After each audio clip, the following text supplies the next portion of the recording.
Pernah kebayang nggak ada seorang pemimpin yang disukai banget sama rakyatnya, tapi di saat yang bersamaan kebijakannya justru bikin heboh di mana-mana. Nah, inilah paradoks Deddy Mulyadi, Gubernur Jawa Barat yang akan kita coba pecahkan bareng-bareng. Coba deh kita lihat datanya. Di satu sisi, tingkat kepuasan publiknya itu meroket, hampir 95%. Angka yang bikin iri politisi manapun kan? Tapi, di sisi lain kebijakan-kebijakannya itu loh, justru memicu perdebatan yang panas banget di masyarakat. Nah, ini dia pertanyaan utamanya. Gimana ceritanya seorang pemimpin bisa super populer, tapi sekaligus super kontroversial? Kunci jawabannya ternyata ada di gaya kepemimpinannya yang unik banget. Oke, kita masuk bagian pertama. Paradoks popularitas. Biar ngerti paradoks ini, kita harus kenalan dulu sama tokoh utamanya, Kang Deddy Mulyadi. Siapa sih beliau ini, dan kok bisa punya basis pendukung yang sekuat itu? Kang Deddy, begitu beliau biasa disapa, resmi jadi gubernur Februari 2025. Dan menangnya itu nggak main-main loh, 62,22% suara. Ini bukan sekedar menang, ini adalah mandat yang super kuat dari rakyat.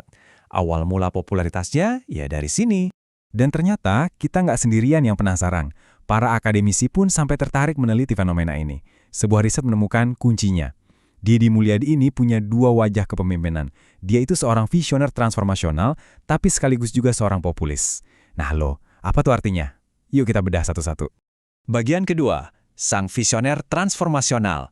Ini sisi pertama dari kepemimpinan beliau. Sisi seorang perencana jangka panjang. Jadi dia nggak cuma mikirin masalah hari ini aja, tapi punya mimpi besar buat Jawa Barat di masa depan. Jadi, apa sih maksudnya kepemimpinan transformasional itu? Gini deh, bayangin ada seorang kapten kapal. Dia nggak cuma ngejagain kapalnya biar nggak tenggelam, tapi dia punya peta rahasia menuju pulau harta karun yang belum pernah ada.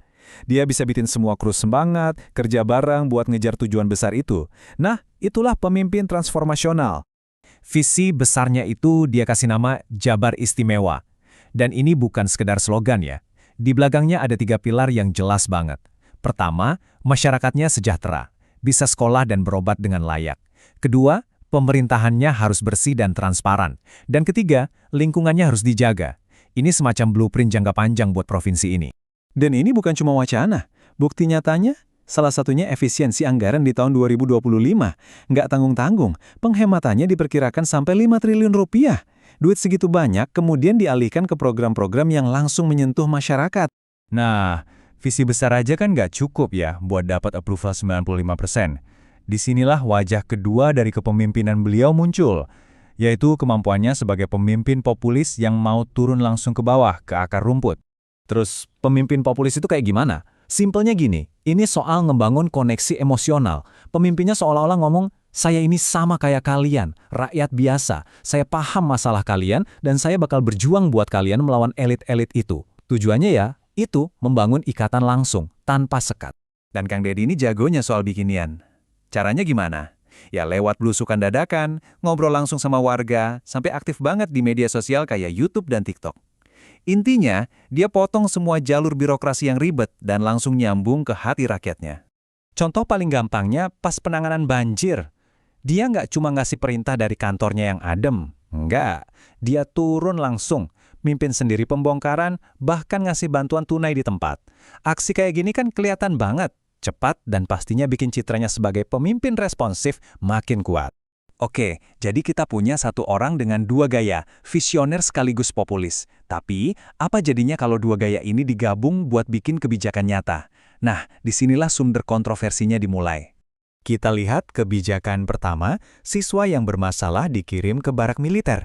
Tujuannya bagus sih, katanya buat ngebentuk karakter dan disiplin.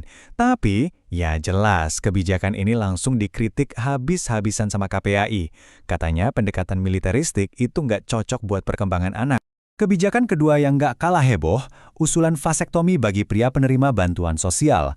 Tujuannya kalau dilihat dari kacamata pemerintah, ya buat ngendaliin populasi agar bantuan sosial lebih efektif. Masalahnya ide ini langsung nabrak tembok pandangan sosial dan agama, sampai-sampai MUI bilang kebijakan ini haram.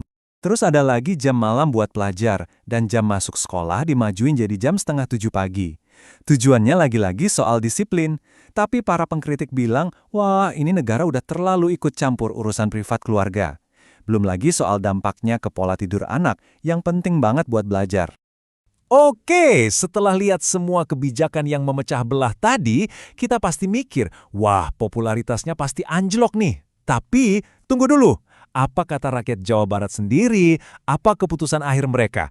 Jawabannya ada di angka ini. Sebuah survei dari Indikator Politik Indonesia bulan Mei 2025 nunjukin angka yang bikin kaget.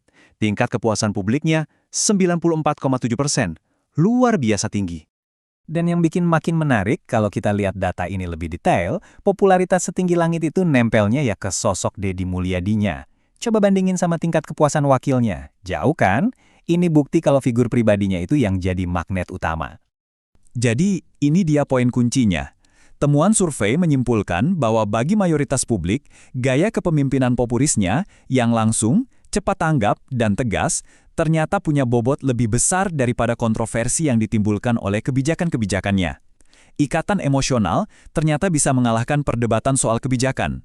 Paradoks Deddy Mulyadi akhirnya terjawab sudah.